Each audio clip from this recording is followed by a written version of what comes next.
Hello నమస్తే, welcome to Anantha TV.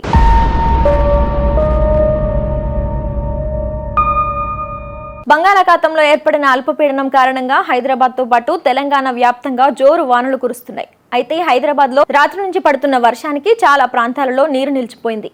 Vanasthalipuram, LB Nagar, Kothapeta, Hayath Nagar, Dilsukh Nagar, Malakpet, కోటి, Nampally, Panjagutta, లక్డీకపుల్, Khairatabad, Banjara hills, Ameerpet ఇలా అన్ని ప్రాంతాలలో వర్షం దంచుకొడుతుంది. కొన్ని ప్రాంతాలలో ముందు జాగ్రత్తగా విద్యుత్ సరఫరా కూడా నిలిచిపోయింది. హైదరాబాద్ లో 48 గంటల్లో భారీ వర్షాలు ఖాయమంటున్నారు వాతావరణ శాఖ నిపుణులు. దీనికి కారణంగా మరోసారి మూసీ వరదలు చూస్తామని హెచ్చరిస్తున్నారు.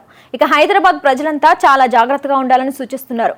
ప్రస్తుతం బంగాళాఖాతంలో ఏర్పడిన ద్రోణి మరింత బలపడి తీరం వైపునకు దూసుకొస్తుంది చెప్తున్నారు. దాని కారణంగా 48 గంటల పాటు హైదరాబాద్ ను కుండపోత వర్షాలు కుమ్మేస్తాయని అలర్ట్ చేస్తున్నారు. ఈ వర్షాల కారణంగా కృష్ణా, మూసీ, మంజీరా నదులకు భారీగా వరద నీరు వచ్చి చేరుతుందని పరివాహక ప్రాంత ప్రజలు అప్రమత్తంగా ఉండాలని అంటున్నారు. హైదరాబాద్ లో 3 రోజుల పాటు భారీ వర్షాలు పడబోతున్నాయని వాతావరణ శాఖ చెప్పడంతో అధికారులు అప్రమత్తంగా ఉండాలని ప్రభుత్వం ఆదేశించింది. ఎక్కడికక్కడ నీళ్లు నిలిచిపోకుండా నాలాల వద్ద హెచ్చరిక బోర్డులు పెట్టాలని అంటున్నారు. ప్రజలు కూడా అవసరమైతే తప్ప బయటకు రావద్దని హెచ్చరించారు. బంగాళాఖాతంలో ఏర్పడిన అల్పపీడనం ఇవాళ వాయుగుండంగా మారనుంది. దీంతో తెలుగు రాష్ట్రాలలో వర్షాలు కుమ్మేస్తున్నాయి. ఇక తెలంగాణలో కూడా చాలా జిల్లాలలో జోరు వానలు పడుతున్నాయి.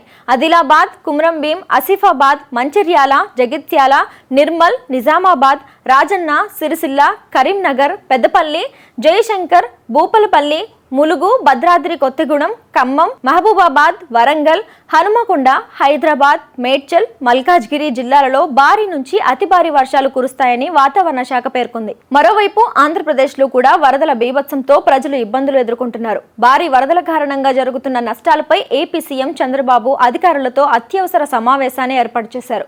కమాండ్ కంట్రోల్ నెంబర్ 112 లేకపోతే 107 ఈ నెంబర్కి కాల్ చేయండి. 112-107 ఇక్కడ నెంబర్ ఆఫ్ కాలర్స్ని పెట్టాం, నెంబర్ ఆఫ్ లైన్స్ పెట్టాం. ఇక్కడ ముందు ఇచ్చిన నెంబరు ఓన్లీ 1 నెంబర్ ఉంది, ఇది కలెక్టరేటివ్. ఇది కంట్రోల్ రూమ్ పెట్టి అక్కడ ఎవరు చేసినా అవన్నీ కన్సాలిడేట్ అవుతాయి. నేను కూడా అందరికి ఐబీఆర్ఎస్ ఇస్తాను. నా పేరుతో ఇది అవుతాను, ఒక ఐబీఆర్ఎస్ తీసి నేను కూడా పంపిస్తున్నా. వాళ్ళు ఇచ్చిన ఫీడ్బ్యాక్ తీసుకుంటా, రెగ్యులర్గా వాళ్ళతో టచ్లో ఉంటా, మీ ద్వారా కూడా తెలియజేస్తా. ఎప్పటికప్పుడు వాళ్ళ ఫీడ్బ్యాక్ కూడా తెలుసుకొని అవసరమైతే మళ్ళీ నాకు కృష్ణలంక ఆ ప్రాంతం కూడా తెప్పించుకుంటాను, ఇబ్రహీంపట్నం తెప్పించుకుంటాను. కాంప్రహెన్సివ్గా ఒక హ్యూమన్లీ ఏమేమి పాసిబిలిటీ ఉంటే అన్నీ చేస్తాం. నో క్వశ్చన్ ఆఫ్ కాంప్రమైజ్, ఎక్కడ రాజీ పడే పరిస్థితి లేదు. ఈ అవసరమైతే 3-4 రోజులు మేలుకుంటాం, రాత్రి మగుళ్ళు పనిచేస్తాం.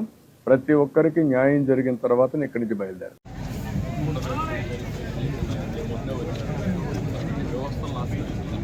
ఇప్పుడు ఎన్ని సెట్ చేయాలని నాకు టైం పడుతుంది, అనుకోకుండా విపత్తు వచ్చింది.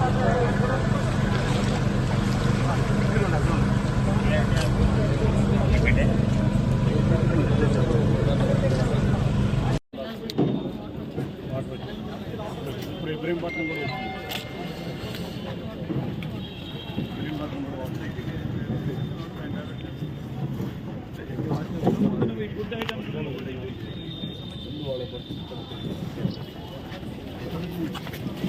వరదల కారణంగా ఎమర్జెన్సీ సేవలను కూడా అందించేందుకు అధికారులు 24 గంటలు ప్రజలకు అందుబాటులో ఉండాలని సూచించారు.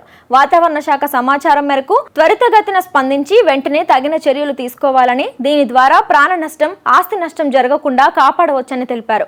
వరదల్లో చిక్కుకుపోయిన ప్రజలకు కాపాడటానికి ఎన్డీఆర్ఎఫ్, పోలీసులు సహాయ చర్యలు చేపట్టారు. ఇంకో 2-3 రోజులు భారీ వర్షాలు కురవచ్చని, ప్రజలంతా అప్రమత్తంగా ఉండాలని వాతావరణ శాఖ హెచ్చరించింది.